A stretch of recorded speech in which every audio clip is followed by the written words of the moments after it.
Cylinder దొరకనప్పుడు మనము పల్లెటూర్లలో అయితే కట్టెల పొయ్యి అయితే చేసుకుంటారండి. ఆల్రెడీ అందరి ఇళ్ళలో కట్టెల పొయ్యి అనేది ఉంటుంది. టౌన్లలో అయితే గ్యాస్ అనేది వాడుకుంటారు కాబట్టి కట్టెల పొయ్యి పెట్టుకోరండి.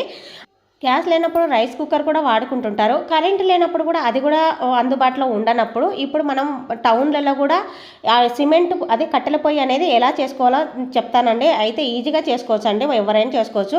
సిమెంట్ ఇసుక అనేది తీసుకొని ఒక 3 ఇటుకలు అనేది తీసుకొని ఒక ఇనుప బాల్ అనేది తీసుకోవాలండి. అది ఇనుప బాల్ అయితే బాగుంటుందండి. ప్లాస్టిక్ తీసుకుంటే వేడికి కరిగిపోతుంది కాబట్టి ఈ ఇనుప బాలలో సిమెంట్ ఇసుక మొత్తం కలిపినదంతా కలిపేసి ఆ బాల నిండా పెట్టేసుకొని ఇట్లా వీడియోలో చూపించేటట్టు 3 ఇటుకలు అనేది పెట్టుకోవచ్చు. ఇట్లా నిలబెట్టేసింది మా అమ్మ చేస్తుందండి ఈ కట్టెల పొయ్యిని.